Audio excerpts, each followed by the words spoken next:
제가 오늘은 대출 금리 변동과 그 금리 변동으로 인해서 주택시장에 어떠한 영향을 주느냐, 그런 영향에 관련된 상관성을 좀 짚어보는 그런 시간을 갖도록 하겠습니다. 자, 먼저 1년 전 상황과 오늘의 상황이 급반전했죠. 즉 1년 전에는 오르지, 금리가 가파르게 오를 거다라고 예측했던 그런 시장이었고요. 오늘의 상황은 그와 반대로 금리가 인하 추이로 가고 있습니다. 금리가 인하가 되면은 무조건 주택가격은 상승할까요? 이런 질문을 종종 세미나나 저하고 상담할 때 시청자분께서 질문하는 내용이 되겠습니다. 부동산 비밀노트에서는 금리와 주택시장의 상관성을 정리하여서 알려드리고자 합니다. 자, 먼저 1년 전 상황을 좀 연상해 보겠습니다. 미국의 기준금리가 연속 4번 올랐습니다. 그러면서 한국의 기준금리하고 격차가 커지면서 크게 우리가 신문이나 방송에서 크게 3가지 뉴스를 많이 접할 수가 있었습니다. 그 첫 번째 뉴스 중에 주택담보대출 금리가 5% 선에 육박할 거다, 이러한 경고성 뉴스가 홍수를 이뤘던 시기고요. 두 번째 뉴스는 대출금리 인상으로 인해서 국내 부동산 시장에 먹구름이 오고 있다, 이런 공포스러운 그런 뉴스가 또 꽤 많았습니다. 세 번째는 미국과의 어떤 기준금리 격차로 인해서 달러 유출이 가중되는 게 아니냐, 이런 염려성 기사도 많았던 게 1년 전 상황입니다. 그런데 현재 상황은 어떻습니까? 완전히 반전됐죠. 금리 인하로 유턴을 했습니다. 그렇다면 이렇게 금리 인하로 유턴하게 된 근본적인 이유는 뭘까요? 아무래도 미중 무역 전쟁이 금리 인하로 유턴하게 된 그런 배경이라고 볼 수가 있겠습니다. 자, 이 빨간색이 미국의 기준금리 변화고요. 이 파란색이 한국의 기준금리 변화입니다. 자, 미국의 기준금리 보겠습니다. 한 2015년까지만 해도 미국의 기준금리는 거의 제로금리 수준이었습니다. 그러다가 자, 2015년 하반기부터 쭉 오르기 시작합니다. 쭉 올라서 2.25에서 2.5%까지 정점을 이루게 됐습니다. 그리고 나서 7월 달에 0.25% 추가 인하를 하고요. 그리고 지난달 9월 18일 날 추가 인하해서 현재는 1.75에서 2%로 기준금리가 설정되어 있습니다. 자, 그럼에도 불구하고 현재 미국의 연준에서는 추가로 더 인하를 할 거다 하는 그런 예측성 기사들을 우리가 접할 수가 있습니다. 자, 우리 한국은행의 기준금리 보겠습니다. 사실 2008년도에는 우리 기준금리가 한 5% 수준이었습니다. 그러던 게 쭉 떨어져서 2012년도에는 3% 선으로 오다가요, 쭉 저금리 기조가 쭉 지속이 됩니다. 그러다가 우리가 2016년도에는 최저금리, 역대 사상 최저금리를 할 수 있는 1.25%까지 떨어지다가 다시 좀 오릅니다. 이 다시 오르게 된 배경은 미국의 기준금리 인상과 맞물려 있다고 볼 수가 있겠죠. 1.75%까지 올랐습니다. 올랐다가 7월 달에 1.5%로 낮췄습니다. 그리고 빠르면 이번 달에 다시 1.25%로 떨어질 가능성이 있습니다.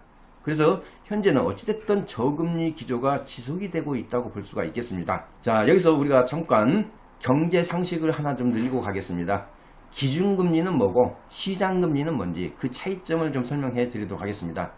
먼저 기준금리란 한국은행이 아주 짧은 기간 동안 시중은행에 돈을 빌려주고 돌려받을 때 적용하는 금리를 우리는 기준금리라고 정의하고 있습니다. 따라서 기준금리가 낮아질수록 시중은행이 한국은행에 지불하는 이자가 줄어들어 우리에게도 낮은 금리로 대출이 가능하다는 것을 우리가 알 수가 있습니다. 또한 시장금리는 그건 뭐냐? 기준금리가 내려가면 시장금리가 반드시 내려가느냐? 반드시 정비례하지 않다는 것을 우리가 알 필요가 있습니다. 시장금리라고 하는 것은 시중은행이 꼭 한국은행을 통해서만 돈을 빌리는 게 아니고 다른 수단, 고객님의 예금도 될 수 있고요, 여러가지 수단을 통해서 돈을 빌려옵니다. 따라서 이렇게 돈을 빌려올 때 그 지급하는 이자가 낮으면은 시장금리가 인하되는 거고요, 지급하는 이자가 높아지면은 시장금리가 인상이 되는 겁니다. 만약에 이런 이자가 낮아지면은 우리에게 하는 대출 이자도 낮아집니다. 따라서 시장금리 인하는 대출금리 인하로 연결된다는 거죠. 따라서 우리가 기준금리와 시장금리가 반드시 정비례하지는 않는다는 점을 참고로 알고 갈 그런 상식이라고 보여집니다. 자, 그렇다면 이런 시장금리 중에 하나의 대출금리, 주택담보대출금리와 주택가격의 상관성을 좀 보겠습니다. 참고로 우리가 그래프에서 2012년부터 최근까지 그래프입니다. 자, 이 빨간색이 주택담보대출 금리입니다. 자, 2012년도에 한 5% 했던 게 쭉 떨어져서 2016년에는 2.7%까지 떨어지다가 좀 최근에 오르다가 다시 또 최근에 좀 인하하는 그런 추이 곡선이 되겠습니다. 어찌됐든 쭉 금리가 떨어지는 그래프를 볼 수가 있습니다. 여기서 살짝 올랐지만 다시 떨어지기 때문에 전반적으로 주택담보대출 금리는 쭉 인하하는 그런 추이 곡선이라는 걸 우리가 먼저 기억을 하시고요. 이랬을 때 주택가격은 어떻게 바뀌느냐 하는 것을 지역별로 우리가 나눠서 보겠습니다. 그린색이 수도권이 되겠고요. 이 파란색이 지방주택시장이 되겠습니다. 자, 먼저 수도권 보겠습니다. 금리가 높았을 때 가격이 하락이 됐습니다. 그러다가 금리가 쭉 떨어지면서 주택가격 상승을 쭉 이어갑니다. 따라서 수도권의 주택시장은 주택담보대출 금리가 인하가 되니까 가격이 올랐구나. 금리하고 상당히 민감하게 작용하고 있구나 하는 것을 우리가 여기서 알 수가 있겠고요. 이와 반대로 지방주택시장 보겠습니다. 자, 대출금리는 쭉 인하되는 추이였습니다. 자, 그런데 이렇게 금리가 높았던 시기에 오히려 지방주택시장은 상승폭이 컸었습니다. 그러다가 상승폭을 좀 금리가 인하되면서 줄이다가 결국은 금리가 이렇게 쭉 저금리 기조를 유지하고 있음에도 불구하고 지방주택시장 가격은 하락 추이를 보였다는 겁니다. 따라서 금리 변동과 지방주택시장은 그 상관성이 상대적으로 약하구나 하는 것을 우리가 알 수가 있겠습니다. 자, 그렇다면 왜 지방주택시장은 금리에 덜 민감한가? 이 부분을 먼저 주택가격 현황을 보고 그 이유를 좀 살펴보도록 하겠습니다. 자, 서울의 평균 아파트 가격은 8억입니다. 수도권의 평균 아파트 가격은 5억 2천입니다. 지방의 평균 아파트 가격은 2억 1천입니다. 무슨 얘기냐면요. 서울의 아파트 한 채 팔아서 지방 아파트 4채를 살 수 있다는 그런 논리가 되겠습니다. 바로 이런 주택가격 현황에서 우리가 그 힌트를 알 수가 있습니다. 그 힌트를 요약해서 말씀드리도록 하겠습니다. 첫 번째, 대출 소유 금액에서 큰 금액 차이를 보인다. 내가 집을 살 때 대출을 50%를 활용한다고 전제를 했을 경우 지방은 약 1억이라는 돈이 필요하고요. 서울은 4억이라는 돈이 필요합니다. 따라서 1억에 대한 이자가 한 달에 30만 원이었고 금리가 올라서 35만 원 해서 5만 원이 올랐을 때 5만 원이라는 금액 자체가 큰 부담을 주지 않죠. 그렇지만 서울 같은 경우는 금리가 올라서 20만 원이라는 월 이자 부담이 더 커졌을 때 부담으로 느낄 수 있다는 거죠. 따라서 대출 소요 금액에서 큰 차이를 보이기 때문에 금리에 더 민감할 수밖에 없다. 지방은 상대적으로 금리에 덜 민감할 수밖에 없다. 이런 논리가 전개될 수가 있겠죠. 자, 두 번째는 실수요층이 어디가 많으냐. 지방시장은 상대적으로 수도권에 비해서 실수요층이 많습니다. 이와 반대로 수도권은 실수요층보다는 투자 수요층이 시장을 움직이고 있다고 볼 수가 있겠죠. 이게 두 번째 이유가 되겠고요.